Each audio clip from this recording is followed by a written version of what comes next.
Programme aujourd'hui, dans la série 5 minutes max pour une question de bac, on va s'attaquer au chapitre des probabilités avec une question qui a été posée dans un sujet d'entraînement aux épreuves E3C du bac qui a été fourni par l'Éducation nationale. Donc sans plus attendre, on commence par lire l'énoncé.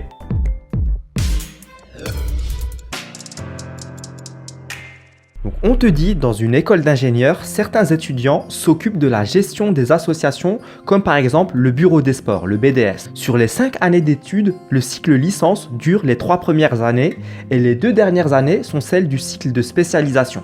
On constate que dans cette école, il y a 40% d'étudiants dans le cycle licence et 60% dans le cycle spécialisation. Et on te dit, parmi les étudiants du cycle licence, 8% sont membres du BDS. Et parmi les étudiants du cycle spécialisation, 10% sont membres du BDS. Et aussi, on te dit qu'on considère un étudiant dans cette école choisie au hasard et on considère les événements suivants.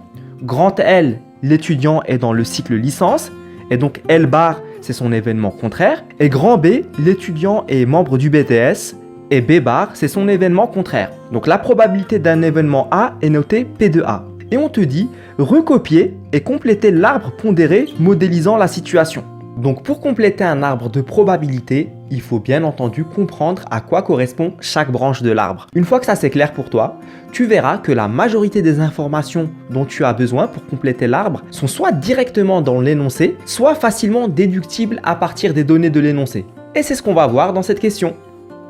Donc avant de calculer les valeurs manquantes à chaque branche de l'arbre, on va rappeler à quoi correspond chaque branche. Donc la première branche manquante du premier étage, ça correspond à la proba d'avoir un étudiant en spécialité et ça se note P de L bar, qui est l'événement contraire de P de L, c'est-à-dire la probabilité que l'étudiant soit en licence.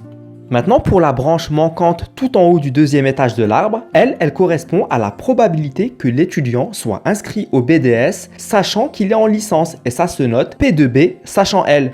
La branche en dessous, ça correspond à la probabilité que l'étudiant ne soit pas inscrit au BDS, sachant qu'il est en licence, et ça se note P de B bar, sachant L. Et donc, même raisonnement pour les deux branches du bas, qui correspondent respectivement à la probabilité que l'étudiant soit inscrit au BDS, sachant qu'il est en spécialité, et ça se note P de B, sachant L bar. Et la toute dernière branche, ça correspond à la probabilité que l'étudiant ne soit pas inscrit au BDS, sachant qu'il est en spécialité. Et donc, ça se note P de B bar, sachant L bar. Et petite remarque importante sur les arbres de proba. La somme des valeurs de chaque couple de branches que j'entoure sur les schémas, elle vaut 1.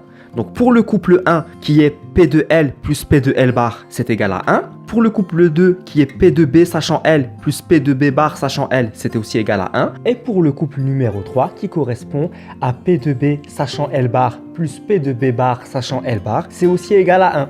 Maintenant, avec tout ça, on peut chercher à compléter avec les valeurs numériques. On te dit dans l'énoncé que 60% des étudiants sont en cycle de spécialité. Donc P de L bar, c'est égal à 0,6, car 60%, c'est égal à 60 divisé par 100, c'est égal à 0,6.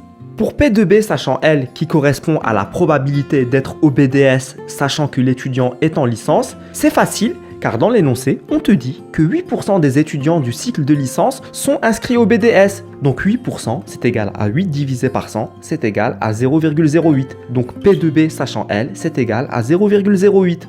Et grâce à ce résultat, on en déduit automatiquement la valeur de la branche de dessous, qui est P de B bar sachant L. Car on a dit tout à l'heure que la somme de chaque couple de branches vaut 1. Donc automatiquement, on en déduit que P de B bar sachant L, c'est égal à 1 moins P de B sachant L. Et ça, c'est égal à 1 moins 0,08 égale à 0,92. Ensuite, pour P de B sachant L bar, qui correspond à la probabilité que l'étudiant soit inscrit au BDS, sachant qu'il est en spécialité. On te dit dans l'énoncé que parmi les étudiants du cycle de spécialisation, 10% sont membres du BDS. Donc 10%, c'est égal à 10 divisé par 100, c'est égal à 0,1. Et donc P de B sachant L bar, c'est égal à 0,1.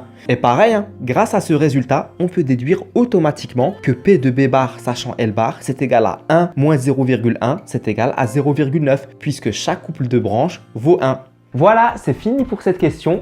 On a complété toutes les valeurs de l'arbre qu'on nous a demandé dans l'énoncé. Et petit conseil de fin avant de te laisser partir, quand tu as un exercice de probabilité, je dis toujours que c'est un mélange d'exercices de français et de maths, car tu vas avoir toutes les informations pour compléter ton arbre qui sont dans l'énoncé. Donc pour pas t'y perdre, n'hésite pas à surligner toutes les infos importantes dans l'énoncé quand tu es en train de le lire. Ça te permettra de t'y retrouver très rapidement. Voilà, c'est tout pour moi pour cette vidéo. Je te dis à une prochaine dans 5 minutes max pour une question de bac. Ciao, ciao!